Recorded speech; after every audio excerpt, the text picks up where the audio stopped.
Hello and welcome to Global Eye with me, Parikshit Luthra. Our top story, President Xi Jinping is all set to clinch a third term at the 20th Party National Congress. This will make him the most powerful Chinese leader since Mao Zedong. What makes this meeting of top Chinese leaders so important? Well, this is the most important meeting of the Chinese Communist Party that will go on for 7 days in Tiananmen Square's Great Hall of People. 2,300 delegates will gather. 200 will be selected to join the Central Committee. The Central Committee will then elect 25 people to the Politburo, and the Politburo will appoint members of the Politburo Standing Committee. The 7-member, all-male Standing Committee, which includes Xi Jinping, the General Secretary, is the topmost decision-making body in China. Now, in the run-up to the Party Congress, more than 70 Chinese cities have been under lockdown. There has been strict enforcement of the zero-COVID strategy, despite severe economic disruptions, mind you. Police in Beijing were mobilized after a rare public protest against the zero-COVID strategy. We have also seen reports of increased internet censorship in the run-up to the Party Congress. The 69-year-old Xi Jinping is likely to win a third term that will further strengthen his control over the party. Xi's third term could mean a more authoritarian China. The Xi Jinping school of thought will be further enshrined in the party's constitution, according to experts. Now, under Xi's brand of Chinese socialism, we have seen a crackdown on many top Chinese companies across sectors. President Xi will open the party congress. The top leadership team will be announced. The world would be watching Xi's vision for the economy, politics, foreign policy, and climate change. Analysts across the world would like to see how China's policies over the next 5 years will address the economic slowdown that is going in China, the real estate sector crisis, and tech sector regulations as well. Let's open this up to our guests. We are joined by Einar, Tangen, an expert on China's political affairs, and Ambassador Vishnu Prakash, former Indian ambassador to South Korea. Gentlemen, thank you very much for joining us. Einar, Tangen, what, according to you, will be the most important takeaway from this party congress? It is being touted as the most important meeting of the party congress in its history. Well, I don't know if it's the most important, but it certainly is, a very important one. What you're going to see here, there's two main themes. One is continuity. Right now, with the kind of headwinds that are being faced globally with the recession, inflation, wars, conflicts, America is in disarray. It's very important to China to show a unified face, and continuity is going to be it. And that's why Xi Jinping is going to get a very big boost from the party. No one wants anyone to think that there's can be divisions within it. But the second part is going to be preparing for the future. And by that, I mean they have to bring on the next generation of leaders. The Chinese Communist Party has identified long-term goals, 2049, et cetera, that they want to achieve. And if you're going to do that, you need to bring on the next set of leaders and prepare them. Under the Chinese system, they like to have somebody involved for at least 5 years before they, on the Standing Committee, before they can rise up to take, one of the two top roles, either premier or president. So at this juncture, it's all about those two issues. A lot of people talk about everything else, but the fact is, this is what is the main concern here in Beijing. All right. Ambassador Vishnu Prakash, as a former Indian diplomat, what would you be watching out for in terms of his approach to foreign policy and the world economy? Good evening.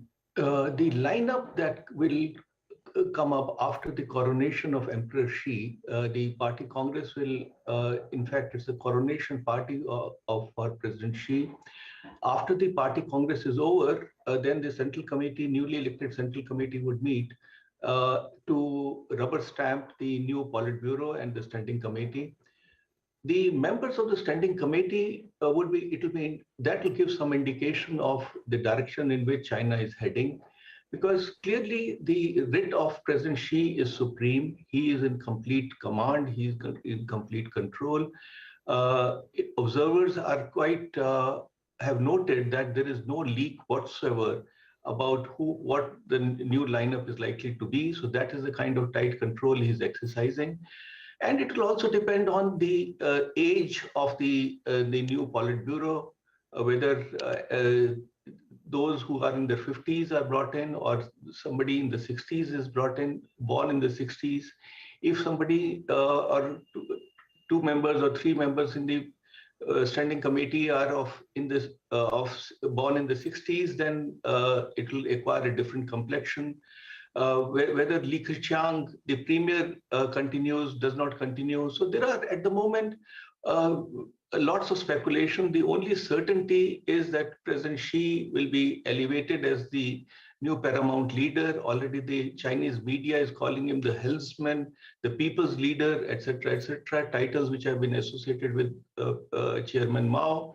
So it is a watershed moment in the Chinese history, and the personalized dictatorship, era of personalized dictatorship of President Xi will be unveiled through after the party congress. Right. In our Tangen, do you feel that there will be a change in some of the economic policies in China, especially the zero COVID strategy? It has been very disruptive. Do you think after the party congress, once he gets a unprecedented third term, things will change as far as the COVID strategy goes? No, I mean, the COVID strategy here is dictated by science, not politics. We've seen what happens when you try to mix politics with COVID. It's not pretty. So, you know, at this juncture, they're going to follow it. Their main concern at this point is what's called long COVID. 17 million people in Europe alone have it. In the United States, 500,000 workers have been affected. They've moved from the productive side of the equation to now being a drag on society because they're no longer able to be fully functional. There's real concerns when you start multiplying those numbers times the number of people in China. And they're very concerned about that. They've also been a little bit remiss in terms of pushing vaccines. You really need to have a vaccine within the last 6 months to have it be very effective. After 6 months, it's probably time to get a booster. I imagine that once they start embarking on a serious vaccine drive, then you'll know that that's the time when things will open up. I can tell you this, that throughout China right now, they're building intensive care wards, not just in the cities, second, third, fourth tier cities, but even in large villages. And this, you know, obviously they're building these so that they can handle an influx of people if in fact they do get sick. They've also acquired medicines that will allow them to treat people who decide not to have the vaccine and you know, get sick. They want to take care of these people. Remember, you can say what you want about China, but they have protected their people the best of any nation in the world, regardless of size. If you start looking at the mortality rates and the number of people who've caught it. Right. Ambassador Prakash, to come to you right now, when it comes to India-China relations, a lot of the global media reports, the Western media reports have been saying that we will see a more authoritarian China. So do you feel that issues such as the dispute at the Indo-China border, we will expect President Xi to take a harder stand, a tougher stand? Well, let us see what he has done so far. During 10 years of his rule, there have been increasing number of standoffs, and frankly, the way they went about violating and tearing up all the CBA confidence building measures, the agreements, and the commitments that were given in 14 meetings with Prime Minister Modi is indicative of the kind of disposition that President Xi Jinping has. Not only with India, China today is at odds with most of its neighbors, and the kind of aggressive policies that are being followed are boomeranging, or there is a pushback. So now the question is whether it will be business as usual, in that he will want to take on any and everybody, or there is likely to be some change. We are not betting on any change, because it would appear that once all restraints on him are off, and he is basically the authoritarian leader, And the general belief is that he, without any restrictions on him now, he will take even a more aggressive stance vis-a-vis all his neighbors, including India, and we are prepared for that. Right. So you're saying we will possibly see a tougher President Xi Jinping. Let me get in our tangent once again. Einar, the kind of issues that we see facing the Chinese economy right now, the real estate crisis, the slowdown in the economy, do you think, and does the Chinese media also believe that there will be hints for an economic roadmap in his opening speech at the party congress? There'll be a talk. The party is more about setting goals. The government itself, there will be another meeting in March. They'll have an actual government report. Here, they will have a party report. They will be talking about how well they have done against the benchmarks they set previously. They'll go for it. It's a very thorough report.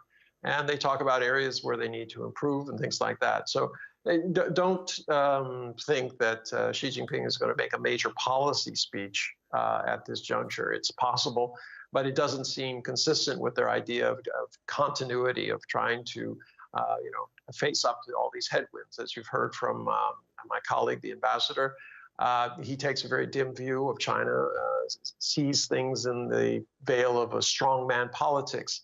I can tell you that having written books on Chinese city and government, that's not the way it works. It's a much more of a consensus situation, and you can see that in the way that China goes about dealing with RCEP and all of these SCO, etc. It is not about like the U.S. saying, I have a veto, I can do this, I can do that, you have to be under my thumb. To the contrary, they invite people in, like under the SCO, they invited Pakistan and India in, knowing that it was not going to be easy, but not trying to push.